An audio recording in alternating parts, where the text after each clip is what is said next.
Good morning, જય શ્રી કૃષ્ણ. આજે શ્લોક કયો દિવસ છે? હે આજે છે સેટરડે. આજનો દિવસ, હા હજી કાલનો દિવસ અહીંયા છો મમ્મીને ત્યાં. પછી મંડે મોર્નિંગમાં ત્યાં મારા ઘરે જતી રહીશ, કારણ કે અમારી ટ્યુઝડેની ફ્લાઇટ છે. થોડું ઘણું ત્યાંથી પેકિંગ છે બધું કરીને. બસ હવે ગણતરીના દિવસો જ બાકી છે. પેકિંગ બધું પતાવવાનું છે. થોડું ઘણું છેલ્લે લાસ્ટ મિનિટમાં જે શોપિંગ હોય ને એ પણ બાકી છે થોડી ઘણી. એ બધું વાઇન્ડ અપ કરી આજે બેગ પેક કરી જ દેવી પડશે, કારણ કે પછી હજી આજે ક્યાંક અહીંયા તો જવાનું છે. ઇવનિંગમાં ડિનર માટે મારા ફ્રેન્ડના ત્યાં જવાનું છે. અમે હવે પાછા શોપિંગ કરવા ઉપડ્યા છીએ. શ્લોક ઘરે રહેવાનો છે, મમ્મી ઘરે છે કાયમની જેમ. હું, મારા પપ્પા અને કવિતા અમે ત્રણ જઈએ ક્યાંક જવું હોય તો. હું ને પપ્પા, હું કવિતા એવી રીતે જતા હોય જ નહીં કવિતા શોપિંગમાં. જો તો અહીંયા આવે છે ને, આજે ગોલ્ડની શોપિંગમાં આવ્યા છીએ. મારા પપ્પા કહે તું આવી છો તો ચાલ તને કંઈક લઈ આપો. મેં તો સારું હવે મોકો મળે જોઈએ તો મુકાય કંઈ, બાકી પપ્પા લઈ આપતા હોય તો શું કેવું કવિતા? લઈ જ લેવાય, લઈ આપતા હોય એટલે. કવિતાએ મને એવું કહે કે લઈ લો તમે, તારા પપ્પા લઈ આપે ને તો ના જ ના પાડતા.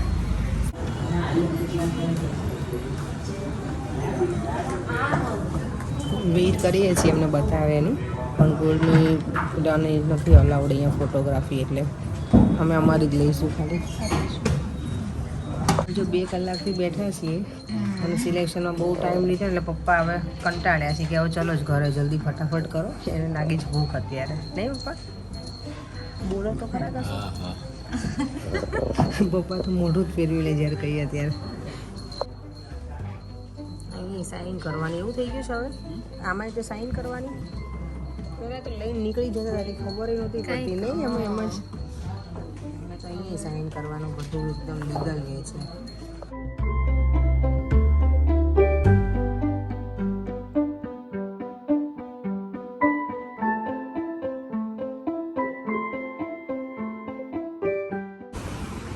જો અહીંયાના ખમણ ફેમસ છે ને તો પપ્પા પાછા ખમણ લેવા ગયા. એમને એમ જ છે કે હવે બધું ખવડાવી દો, એન્ડ જેટલું ખાવું હોય ને એટલું એમ અહીંયાનું બહારનું બધું. જો લંચ અમારું રેડી થઈ ગયું, બધા બેસી ગયા છે. અને પપ્પાને ખમણ એટલા ભાવે ને, જો અત્યારે લઈને આવ્યા અમે લોકો. તો આજનું જો અમારું લંચનું મેન્યુ. દાળ ભાત તો મેં ના જ પાડી, કારણ કે સાંજે હજી ફઈના ઘરે જમવાનું છે એટલે ખબર નહીં. અને અમે 3 દિવસથી રોજ જ દાળ ભાત ખાઈએ છીએ. અને અમે લંડનમાં છે ને રોજ હવે નથી ખાતા, એટલે ટેવ નથી એટલું બધું દાળ ભાતને એવું ખાવાનું રોજ. વીકમાં અમે 2 કે 3 વખત જ કરીએ દાળ ભાત. તો ચાલો જમવા.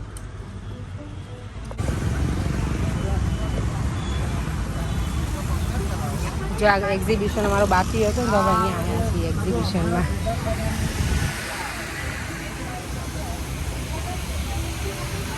અહીંયાથી સ્ટાર્ટ થઈ ગયું છે આ વખતે. આ અમારે બહુ હોય આવા સ્ટેમ્પ ને એવું. જો આ એક્ઝિબિશન છે ને, એમાં હું લાસ્ટ યરે અહીંયા જઈ હતી. હું જ્યારે આવી લાસ્ટ યર નહીં, પણ લાસ્ટ યર. અને આ યરમાં અહીંયા જ છે, એટલે આ ગરમીમાં અમે લોકો આવ્યા છીએ.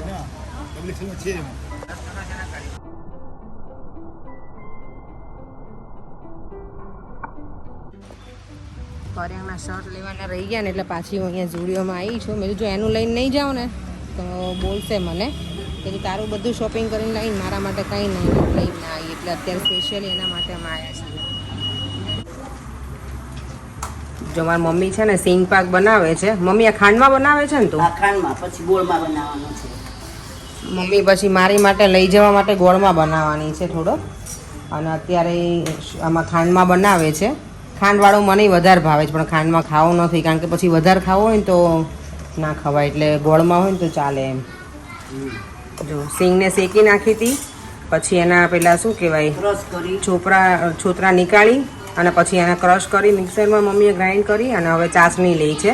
આમાં કેવી ચાસણી લેવાય મમ્મી? 1 ટારની? 1 ટારની ચાસણી લેશે. અને બસ પછી આ નાખીને હવે તમને બતાવું, પછી રેડી થઈ જાય ને એટલે.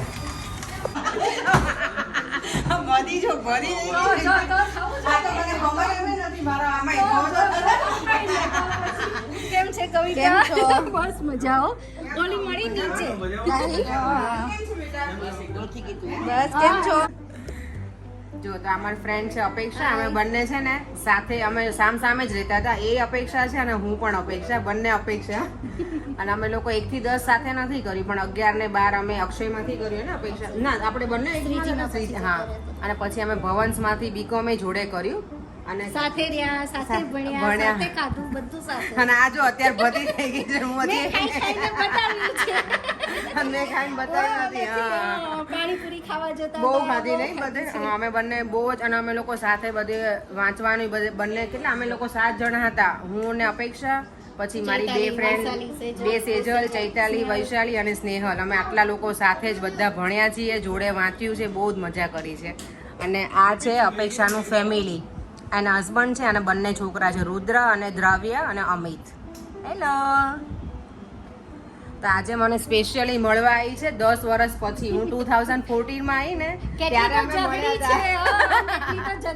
પછી 22 માં આવી ને ત્યારે મને મળવા નહોતી આવી, એટલે મેં એની જોડે બહુ ફાઇટ કરી. એટલે આજે તો મને સામેથી જ મળવા આવી છે. દૂર ઘણી રહી છે. Thank you. જો તો અપેક્ષા તો મને મળવા આવી હતી, સેજલે ફરી વાર આવી અપેક્ષાને મળવા. એટલે ચૈતાલી, વૈશાલી, સેજલ, સ્નેહલ અમે બધાને મિસ કરીએ છીએ આજે. હે ને સેજુ? હા. તો અને પરેંગ તમને પણ. નગર પરેંગ કેમ કહેશે તું બધાને યાદ કરી મને ભૂલી ગઈ એવું જ કહેશે મને. આ છે ને સુપર ફ્રેશ. સારું ચલો આવજો બધા. અપેક્ષા આવજો સેજુ આવજો. સારું ચલો બાય બાય. જય શ્રી કૃષ્ણ બધાને ને મળ્યા પછી હે ને. હા સારું ચલો. જો આજે ડિનર છે મારા ફઈના ઘરે. અમારા લોકોને બહાર જાવું તો પણ ફઈએ બહુ ફોર્સ કર્યો કે ના તમારે અહીંયા જમવાનું છે. એટલે બહાર એટલે આમ ફરવા એમ જમવા માટે તો એને કીધું બહાર લઈ જઈએ, પણ મેં ના બહારનું અમારે જમવું નથી, ફરવા જવું હતું. જો મારા ફુવા છે એ તે દિવસે મળ્યા નહોતા કાલે. ફઈ મારી મમ્મી ઓલા પણ પગનું ઓપરેશન છે ને એટલે એ ઉપર બેઠા શાંતિ. ત્યાં બધા જો જમવા મળો, એન્જોય કરો તમ તારે. અને અહીંયા ક્રિશા હજી અમારે બાકી છે, અમે પછી જમીશ. આ ભોગું છે મારો લીધું છો. બહુ જમવામાં બધા રચ્યા બચ્યા છો. કોઈ ટાઈમ નથી ઉપર જવાનો.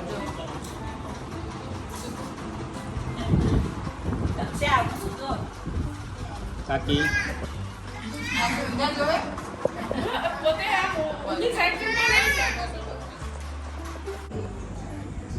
આ મારા મોટા ફુવા છે, નાનું ફુવા અને અમારા નાના ફુવા. એટલે મારા પપ્પાથી તો બંને બેન મોટા જ છે. એટલે મોટા ફુવા અને નાના ફુવા રમેશ ફુવા છે. આજનો હવે છેલ્લો ગોળો ખાઉં છું અહીંયા ઇન્ડિયાનો, કારણ કે હવે પછી કાલે તો લઈ જાઉં અને સોમવારે તો આમે ન ખાવાનું. તો બધા આવ્યા છીએ આજ પહેલું ઘર છે ને છેલ્લો બરફ ખાવા. હવે પછી અહીંયા ખાવા ન થવાની. અને ખબર નહીં હું નેક્સ્ટ ટાઈમ આવીશ ત્યારે સમર હશે કે નહીં. સમરમાં આવશો કે નહીં? આ વખતે હા એટલે હું એમ જ ને સમરમાં આવીશ કે નહીં. આ વખતે મને મોટો ફાયદો એ થયો કે બરફ ખાવા મળ્યો. મને કેટલી વખત ખબર છે, 6 થી 7 વખત. જ્યારે આવું ત્યાં નોર્મલી ના ખાવા મળે. બહુ મજા આવી ગઈ.